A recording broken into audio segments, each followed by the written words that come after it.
turning and turning in the widening gyre. The falcon cannot hear the falconer. Things fall apart. The centre cannot hold. Mere anarchy is loosed upon the world.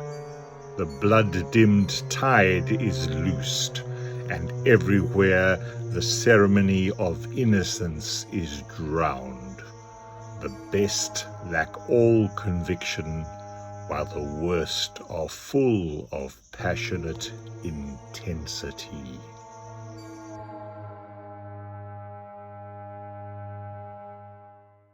Hello BookTube, it's Mike and this is Riffraff's Reading Renaissance.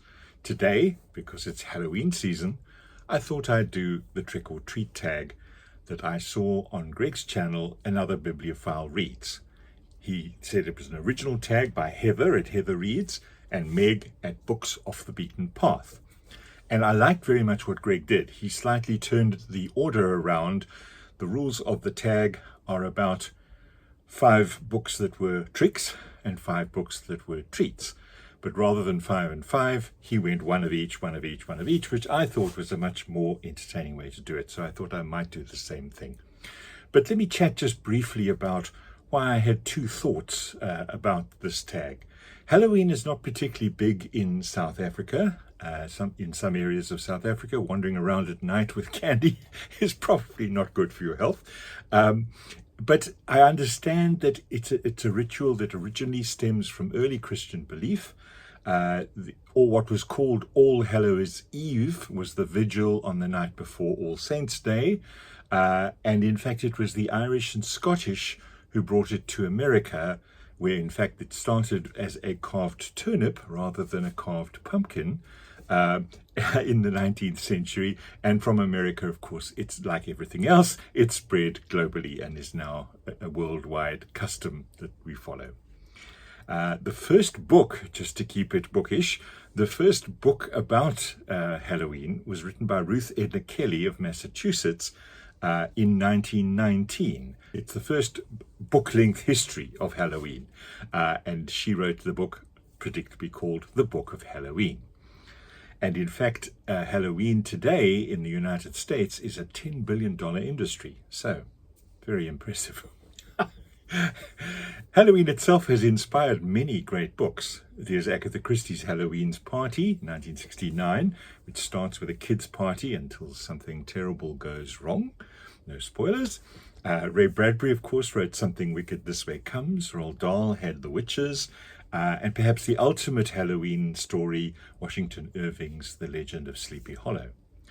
So there's lots of interesting books around with Halloween themes, but that's not where I'm going tonight. I took a look at this and I thought, I don't know if you know, but my ancestry is on the one side Irish and on the other side Scottish. So in some small way, I feel responsible for having given the world Halloween. So in any event, let me engage with the tag itself. The rules are simple. For the tricks, you pick 5 books which you read that did not turn out to be what you hoped for. They say a bit like getting candy, but it's not the kind you like. So not terrible, just perhaps not what you were actually hoping to get out of the book. And obviously tell us the reason why. And then on the treat side, pick 5 books which you read which were the best reading experience you had. Right, so without further ado, here we go, diving into the tricks and the treats. Starting with a trick.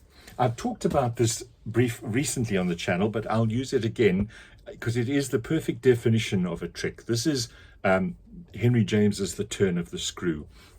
It's the perfect example of a book that I read because everybody has to read it. It's in the part of the canon. It's talked about as a scary story, a suspenseful story. And to be honest, my takeaway was, boy, Henry James can really ruminate and turn a phrase like walking through treacle.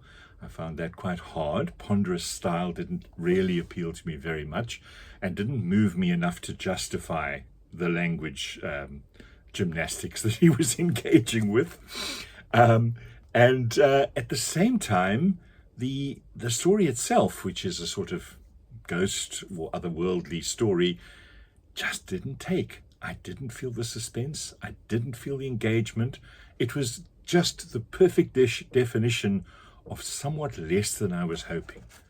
I will read you a very brief passage just to get an idea of the language I'm talking about. To gaze upon the depth of blue of the child's eyes and pronounce the loveliness a trick of premature cunning was to be guilty of a cynicism in preference to which I naturally preferred to abjure my judgment and, so far as might be, my agitation. I couldn't abjure for merely wanting to, but I could repeat to Mrs. Gross, as I did there over and over in the small hours, that with our small friends' voices in the air, their pressure on one's heart, and their fragrant faces against one's cheek, everything fell to the ground but their incapacity and their beauty. It is a pity that somehow, to settle this once and for all, I had equally to re-enumerate the signs of subtlety that in the afternoon by the lake had made a miracle of my show of self-possession. Got it? Okay, enough said. It's not a bad book. I do sometimes feel I should give it a reread because so many people love it. But for me, it was a little bit of a trick. So let's balance that act with a treat. I'm picking as a treat the book called The Spy and the Traitor, and I'm unashamedly picking it because we're just about to go into November, which, as you probably know, is the event Dr. November, where we read spy fiction, spy novels, spy non-fiction. But this book is by Ben Macintyre, who's got to be one of the best writers of true stories, who writes in a style that they read like thrillers. If I simply read you the back of this book, you'll realize that if you haven't read it, you really should. In 1985, Colonel Oleg Gordievsky, chief of the KGB's London station, was summoned to Moscow. He arrived fearing for his life, for Gordievsky was a secret British spy, and he suspected his Russian masters were onto him. And he was right. This is a true story, but it reads just as much a thriller as any of the spy thriller guys that we all know and love. So, again, talking of spy thriller authors that we know and love, on the front cover, John le Carré says, this is the best true spy story I have ever heard. It doesn't come much higher praise than that. This, for me, was just a fascinating page turner. I could not stop, and the fact that I kept having to remind myself that it was not fiction, but actually fact, made it even more thrilling. I cannot recommend this highly enough, and if you haven't read it, it's the perfect piece of non-fiction to tick the box and say, I took part in Dr. November. So, there you go, 100% treat. Now, for another trick to balance the act. I've chosen The Old Man and the Sea by Ernest Hemingway, and again, I like the definition of tricks here. These are not bad books. They're just books that perhaps you'd hoped for more, and perhaps you didn't get that more. Hemingway's writing style is very direct, and you know what you're getting, and it's very good. I will read you a passage very briefly so that you get a feel of what I'm talking about. The shark's head was out of the water, and his back was coming out, and the old man could hear the noise of skin and flesh ripping on the big fish when he rammed the harpoon down onto the shark's head at a spot where the line between his eyes intersected with the line that ran straight back from his nose. There were no such lines. There was only the heavy, sharp blue head and the big eyes and the clicking, thrusting, all-swallowing jaws. But that was the location of the brain, and the old man hit it. He hit it with his blood-mushed hands, driving a good harpoon with all his strength. He hit it without hope, but with resolution and complete malignancy. That's pretty good writing, I have to say. So why is this a trick and not a treat? Well, I have to say, I was reading this as one of those things that you really ought to read and you haven't read yet, so let's read it. It's short, so I tackled it in Shorty September. And perhaps it's because I had just come off Moby Dick, which you can see the video if you don't know that I've done a fairly deep dive video on my journey of trying to read Moby Dick. So maybe this was a bit of a sort of a disappointment after that epic. It's not bad. It's genuinely not bad. It just isn't something I would rush to recommend to people. It is what it is, and the story goes where you think it's going to go. It feels a little bit like we're going through the motions. I do actually like Hemingway's writing style. It is very, as you heard there, very in-your-face reportage style, and you know what you're getting. But so again, not a terrible book. I'm glad I read it, but I wouldn't put it on the top of my list to recommend to anybody else. So that's my trick number 2. Turning back for a treat now. I can't stop talking about this book. I read this for the Shake Timber. And in fact, there's a video, if you want to see, there's a video on my experiences of doing all kinds of Shakespearean research and reading for Shake Timber, the event when we read Shakespeare. This is Anthony Burgess's Nothing Like the Sun, and it's simply a fantastic book from a literature writing point of view. Anthony Burgess is best known for Clockwork Orange, which I must admit, if I read it at all, it was a long time ago. I obviously seen the film, but I don't actually associate Anthony Burgess primarily with Clockwork Orange, because when I've read this book, he's done a brilliant piece of writing craft, and that is that he's written the story of Shakespeare, and particularly the love life of Shakespeare, and particularly Shakespeare's engagement with the Dark Lady you see there on the cover, which is where the title of the book, Nothing Like the Sun, comes from. It's a line from one of his sonnets about the Dark Lady. But he has written the story in the style of Shakespeare, and it's very hard to explain what that means. I can only encourage you to, if you have not read this book, it's not long, read it, because to me, it's one of the best reading experiences I've had in recent times. So there it is. I won't say any more. I've told you to go look at the video if you really want to know what I think about it, but it was entirely a treat to read in my reading journey. Back to trick time. So, a very easy trick, which I really am not in love with, was this book called Zoo by James Patterson. I participated in Burgess this year, and this was the group read. So, like a good trooper, I got hold of it and I read it. But yeah, I would quite like those hours back, please, so I could spend them reading something else. It's the first Patterson I've read. Obviously, I've heard of Patterson. Everybody's heard of Patterson. And I was quite curious, and I was happy to have a go to see what it was all about and whether there was any merit. I'm afraid I came away a bit cynical and jaundiced, which you can pick up in the video here, where I sort of coined a phrase of what I call Patterson's 6 Ps. The precarious premise with which he starts the book, the pretentious prose. I'm not even going to read it. You can find it in the video if you want to see what I think are his examples of pretentious prose. And even more cynically, the product placement, where we're describing in great detail products, you know, everything bar the price. It just, the whole thing ended up feeling a little bit tacky. It wasn't an exciting reading experience for me, and it fits the definition of the bottom end of the trick pile absolutely perfectly. I'm feeling in need of a treat, so let's reach back and pull out 100 Years of Solitude by Gabriel García Márquez. Now, this book perhaps really fits the definition of a treat as a much better experience than I was expecting. I'd heard about this book, everybody's heard about this book, and I thought, boy, I really do need to get around to reading it. And I'll admit, one of the things that nudged me a little bit is that Salman Rushdie says on the back cover of the book, the greatest novel in any language of the last 50 years. And when I saw that, I thought, wow, you know, this needs to be read so that I've had the experience and I can form an opinion. And I did read it, and I'm very glad I did. It is a reading experience. It's hard to describe. I'm sure there are many videos, including one from me. If you look back at the Muppet tag video I did, which you can find here, you'll find in there one of the tags that Gareth gave us in that Muppet tag. I chose this book and I talk a little bit about it. But what I'll do today, just to keep you understanding why I'm picking it as a treat, is let me read you a very brief passage just to get a feel for how the language flows.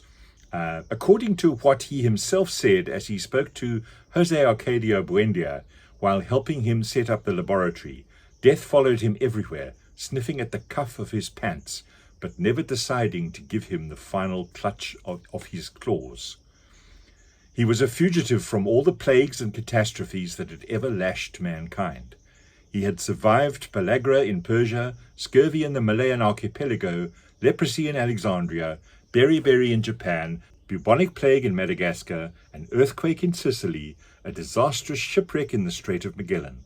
That prodigious creature, said to possess the keys to Nostradamus, was a gloomy man, enveloped in a sad aura, with an Asiatic look that seemed to know what there was on the other side of things. He wore a large black hat that looked like a raven with widespread wings, and a velvet vest across which the patina of the centuries had skated. Isn't that brilliant writing? Anyway, that's my choice for my next treat. It certainly was a treat. I enjoyed the book far more than I was expecting to. I was not a fan of magic realism going in, and frankly, I'm probably still not a great fan of magic realism, but I am a fan of this book because of the sheer beauty and power of the writing. It was very incredible. I can't leave it without reminding you and telling you what I nearly forgot to say, is that there is a single sentence. In my copy, it's round about page 330. There is a single sentence here that runs, I'll even show you, I marked it. It starts here. This is a single sentence that runs down that page, down the next page, over the page, down the whole of this next page, and halfway down the following page. So that is one single sentence. I've written here in my note below, I've said unchained torrent. It's where one of the women in the story just has had enough and lets rip. And you saw the length of it, but it's masterfully done. And the book is full of hidden joys and unexpected literary nuggets like that. Absolute joy from start to finish. So I'm glad I read it, and that was certainly a treat. Back to the trick side of things. And here again, this is a book that I didn't hate again. I think the definition of trick very clearly is just didn't quite come up to expectations. And this is John Buchan's The 39 Steps. Now, this book probably suffers a little bit because it's been around what feels like forever, and everybody sort of talks of it as if it was the granddaddy of all the spy books and the mystery stories, etc. So it's probably already battling, by the time you start reading it, against its sort of pre-reputation. And that's a little bit what I felt. It was charming, it was a little old-worldy, it felt dated, which is fine, I don't mind that at all. But it just, it seemed a sort of a historical piece, quite quaint, rather than gripping and exciting. It was fine, but it didn't raise to the levels that perhaps people had said to me they thought it might. So, of course, reading is a very personal taste. You might have loved it, in which case I'm very pleased. That's what reading is all about, and feel free to put it on your treat list. But for me, I'm labeling it a trick because I perhaps had hoped to get a little bit more out of it than I actually did. Time for another treat. So, if we reach back into the pile, this is James Baldwin's Go Tell It on the Mountain. Now, James Baldwin is someone that if you haven't read him, which was me about a year ago, you've got to read him, and you sort of think, well, where do I start? And a lot of people talk about Giovanni's Room, which I have not yet read. There was something about Giovanni's Room that I felt slightly hesitant because so many people were saying this is just such a wonderful book that often makes me a little bit nervous, like the example I've just given before of Buchan's book, where if it's overhyped, that sometimes isn't a good place to be when you start reading the book. You want the book to have an even playing field when you start. But the more I heard about Baldwin and the more I read about Baldwin, the more I thought I do want to engage with Baldwin. And I picked Go Tell It on the Mountain because it's his first book, and also there is a musical relationship. Go Tell It on the Mountain is actually an old spiritual, religious spiritual song, which I knew and loved before I even knew about the existence of this book.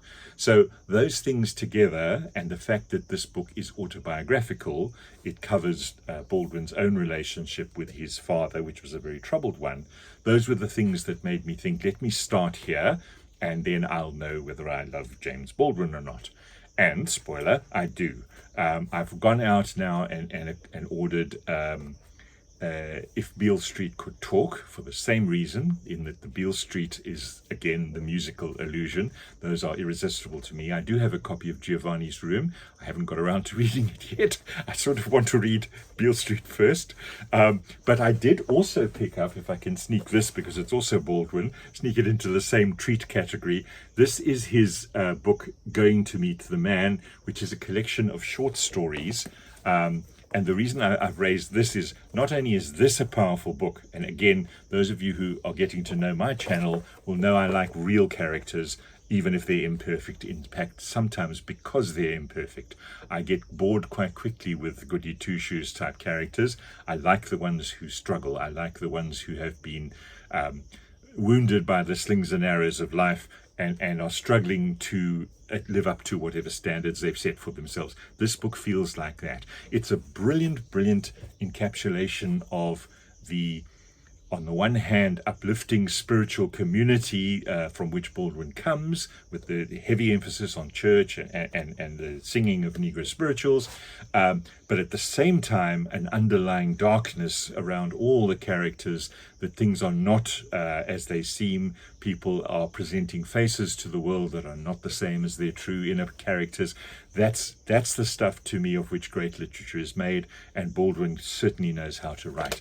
I'm not going to read you a quote from this book, particularly because I want to read you a quick quote from this book by Baldwin, which is Going to Meet the Man. Now, in this book, it's a collection of short stories, and one of which is called Sonny's Blues.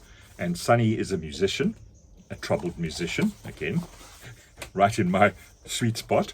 But there's a passage here where Baldwin describes Sonny is in the act of playing music for a low-down dive, and he describes the actual act of a musician crafting music out of nothing. And I have to tell you, the reason I would put this book in my treat pile is this is one of the absolute best pieces of literature writing I have read yet, anywhere, describing the act of creating music. And as a musician, this touches me deeply. Let me just read you this and see if it has the same impact for you. It says, "All I know about music is that not many people ever really hear it. And even then, on the rare occasions when something opens within and the music enters, what we mainly hear or hear corroborated are personal, private, vanishing evocations. But the man who creates the music is hearing something else, is dealing with the roar rising from the void and imposing order on it as it hits the air. What is evoked in him then is of another order, more terrible because it has no words, and triumphant too for that same reason. And his triumph, when he triumphs, is ours." That to me is the most brilliant evocation in words of the feeling one has as a musician, where you get up with an instrument and from nothing, from the air, you create music. I've never seen it described better than in those words by James Baldwin. So, straight on to my treat list. Next up, we need another trick. And I'm afraid it's Moll, Flanders by Daniel Defoe. Now, I must say in fairness here, this was my first experimentation with an audio book. I decided, just as a matter of experimentation, to listen to the audio book of this so that I could consume the book while driving, while doing other things, which with hindsight is probably not a good idea, because my overall impression of the book was exactly the definition of a trick. It did not rise to the levels I had hoped. I'm not sure entirely that that's Daniel Defoe's fault. It might be the audiobook. It might be the person reading the audiobook. It might be me trying to multitask while I listen to an audiobook. I'm not sure. So there's a teeny bit of me that thinks I might need to give this another chance. I'd love to know in the comments, and I really would, if any of you are big fans of this, please feel free, if you believe so, to tell me that I need to give it another try, because I found it a little bit grinding.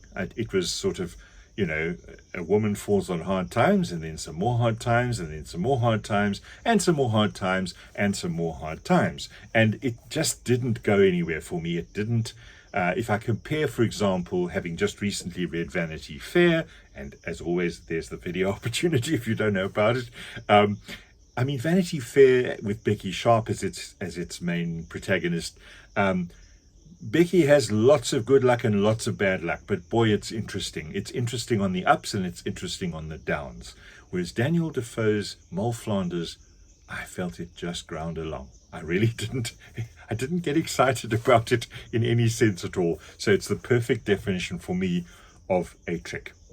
And we've got one treat left, and I'm giving that honor to John Williams's book Stoner, which is there amongst the 4 or 5 here. This is the Library of America edition that I'm sure many of you know, where several novels are put together in one beautiful package.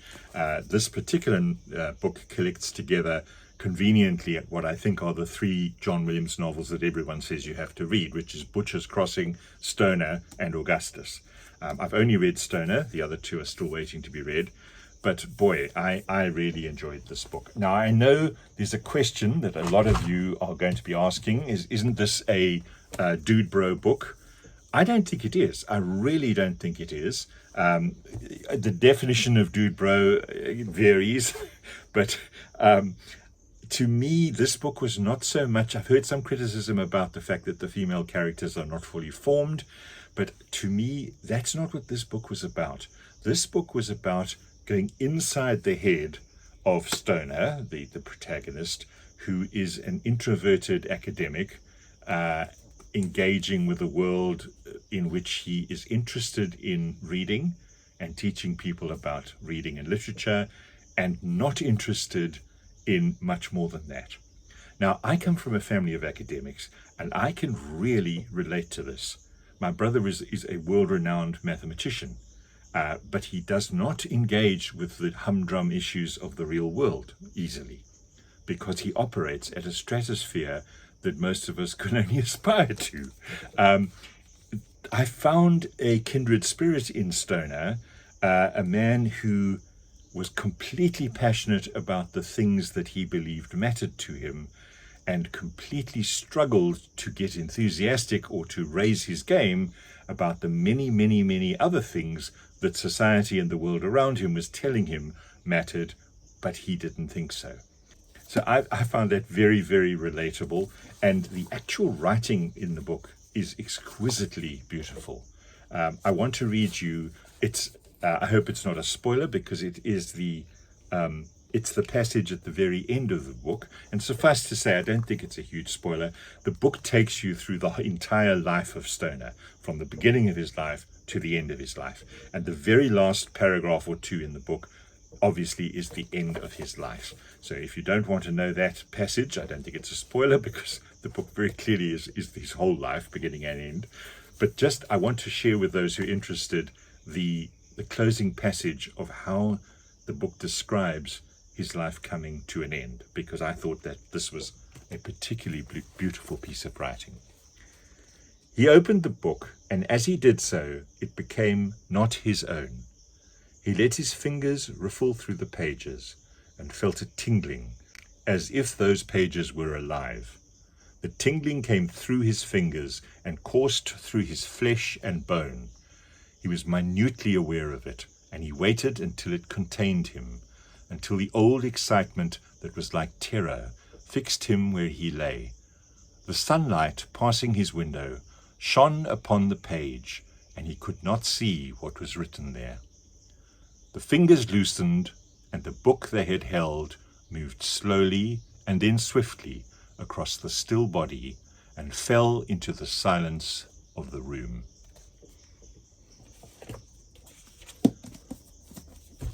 Isn't that a beautiful piece of writing? Anyway, that's some of the reasons that I put Stoner as my last treat, my number 5 treat. So there we have it. It's a quick tag because I wanted to get it out as close to Halloween as possible before the season has moved on.